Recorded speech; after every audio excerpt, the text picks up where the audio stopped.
मैं नविता क्लासेस में डॉक्टर नवीन कुमार आप सभी साथियों का स्वागत करता हूं। आज आप जो बोर्ड पे देख रहे हैं ये है कैंडिडेचर रिजेक्शन।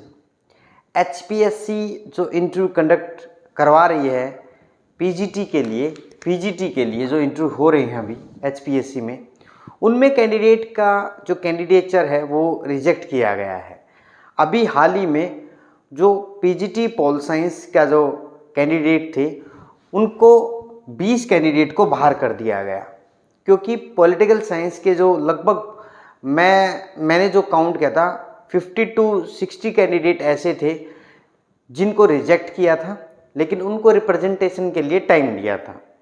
अब जब आपको टाइम दिया गया है, डेफिनेटली आप एचपीएससी की साइट पे आप विजिट करते रहें या फिर नविता क्लासेस के चैनल से जुड़े रहें, ताकि कोई भी इस तरीके की एचपीएससी की इन्फॉर्मेशन है या एचएसएससी से रिलेटेड इन्फॉर्मेशन है हम उसको डिसेमिनेट करते हैं जो नीडी एस्पिरेंट्स हैं। क्योंकि बहुत सारी ऐसी ज़रूरी सूचनाएं हैं कैंडिडेट उनको ओपन नहीं करते, लेकिन आजकल हर एक कैंडिडेट या एस्पिरेंट है यूट्यूब से या सोशल मीडिया से ज़रूर जुड़ा है।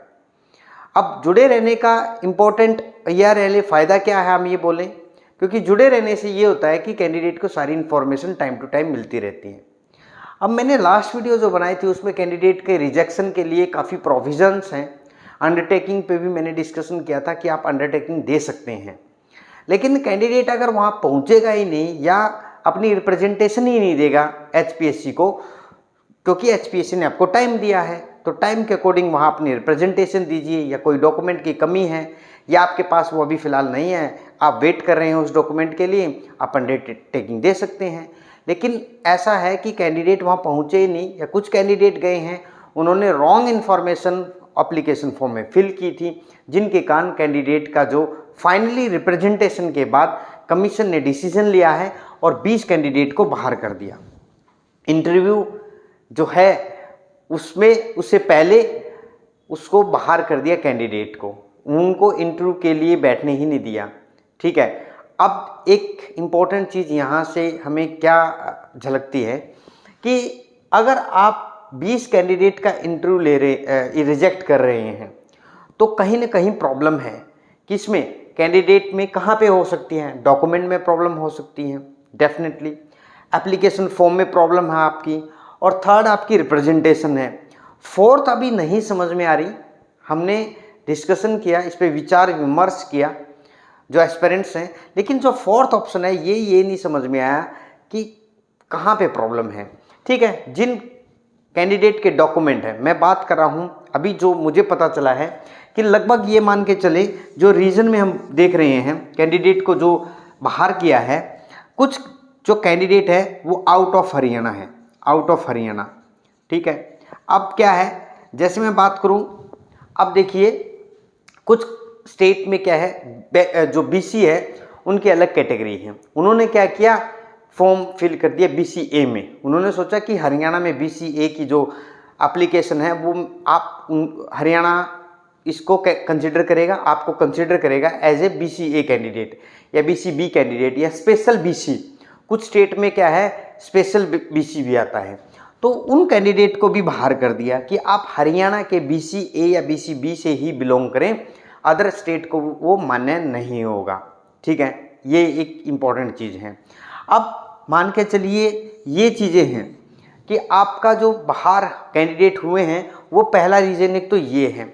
दूसरा क्या है, जो भी कैंडिडेट आप जो पीपीआईडी है, पीपीआईडी अब हरियाणा में क्या है, पीपीआईडी इम्पोर्टेंट है।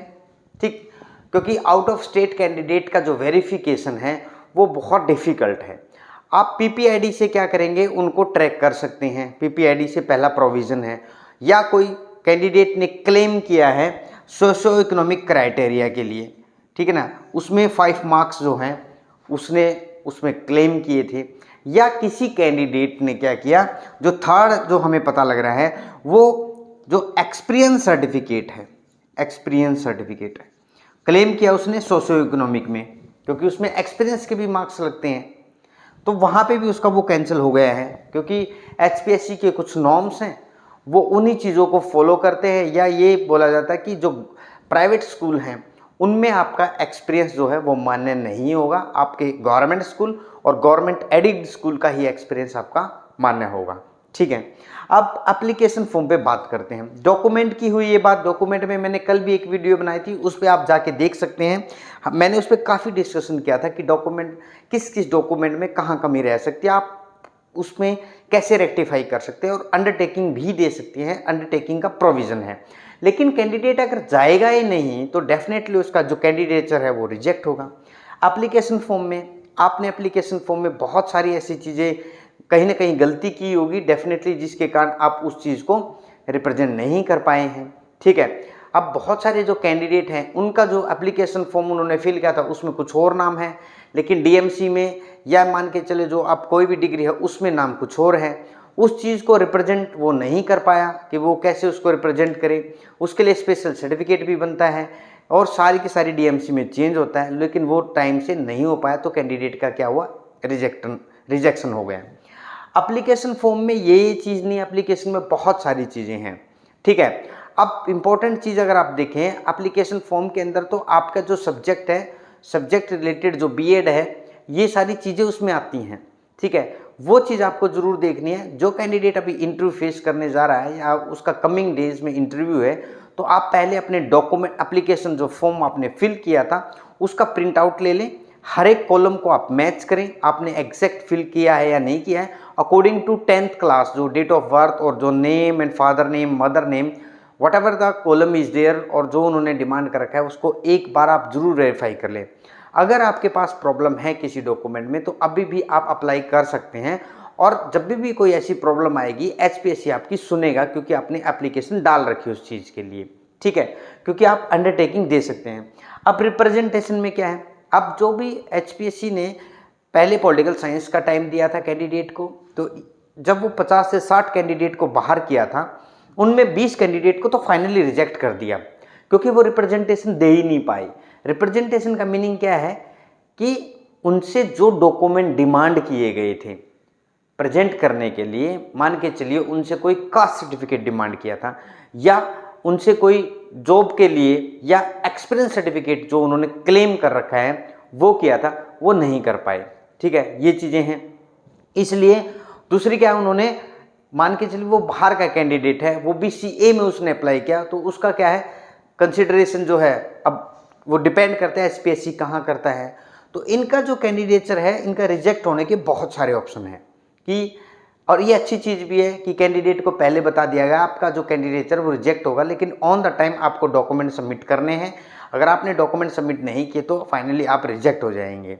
जब आप अपनी रिप्रेजेंटेशन ही नहीं दे सकते तो टाइम से, तो डेफिनेटली एचपीएससी उस पर एक्शन लेगा। ठीक है, और यही हुआ है कि आपने टाइम से रिप्रेजेंटेशन नहीं दिया। फोर्थ ऑप्शन क्या है, वो ये नहीं समझ में आ रहा कि इसका रीज़न क्या है कि इतने सारे कैंडिडेट जो हैं वो रिजेक्ट हो रहे हैं। बहुत सारे जो कैंडिडेट हैं वो रिजेक्ट हो रहे हैं, और हो सकता है आप भी, अगर आप काफ़ी जो चीज़ें हैं मैंने वीडियो में डिस्कस किया है, आप हमारे प्रीवियस जो वीडियो है चैनल पे जाके चेक कर सकते हैं कि क्या डिस्कशन था, क्या टॉपिक था। हमने उस पर बहुत सारी एक्सप्लेन की हैं कि बीएड मैंडेटरी है, बीएड मैंडेटरी है, ठीक है ना, साथ में आपका एस्टेट मैंडेटरी है। कुछ कैंडिडेट ने क्या किया था मैं आपको बता देता हूँ। अब जब उनको नहीं पता है इस चीज़ के बारे में कि हरियाणा में एस्टेट वैलिड है, वैलिडिटी है, ये भी हमें संज्ञान में आई थी, मैंने कल डिस्कस किया था। एस्टेट क्या है आपका, एस्टेट और बीएड ये क्या है आपकी मैंडेटरी है, ठीक है ना, मैंडेटरी है। बीएड और एस्टेट मैंडेटरी है। कुछ कैंडिडेट ने क्या किया, उन्होंने जो उनके स्टेट का सेट होता है, सेट, ठीक है ना, ठीक है, या आरटेट राजस्थान का टीचर एलिजिबिलिटी टेस्ट, ये लगा दिया, जिसके कारण वो उनका कैंडिडेचर रिजेक्ट हो गया। ठीक है, अब कुछ कैंडिडेट ने क्या किया, जो सेकंड थर्ड मुझे इंफॉर्मेशन मिली है कि कुछ कैंडिडेट ने बीएड को क्या किया, बाहर ही कर दिया बीएड को, उन्होंने पीएचडी की डिग्री लगा दी वहाँ पे। ठीक है, अब पीएचडी की डिग्री अगर आप लगाएंगे, ठीक, तो डेफिनेटली आपका रिजेक्शन होगा ही होगा, क्योंकि आपके लिए टीचर के लिए क्या है, आपकी बीएड मैंडेटरी है, ये चीज़ का ध्यान रखें, पीएचडी मैंडेटरी नहीं है। ठीक है ना, अब आप एचटेट है, अब आप आरटेट लगा रहे हैं एचटेट की जगह, या सेट लगा रहे हैं, किसी भी स्टेट का सेट है, तो वो मान्य नहीं है। हरियाणा में टीचर एलिजिबिलिटी टेस्ट ही मान्य होता है, इसलिए इन कैंडिडेट को बाहर कर दिया गया। ये चीज़ें हैं। अब क्या है, जब आप कोई भी अगर जनरल कैटेगरी से है तो ठीक है, वो आउट ऑफ स्टेट मान्य है। आउट ऑफ स्टेट में क्या होगा, आप इजी से जनरल कैटेगरी में फाइट कर सकते हैं। अगर आप कोई रिजर्व कैटेगरी है, एससी है, बीसी है, ठीक है ना, इन कैटेगरी में अगर आप अप्लाई कर रहे हैं तो आपको क्या चाहिएगा, हरियाणा रेजिडेंस सर्टिफिकेट।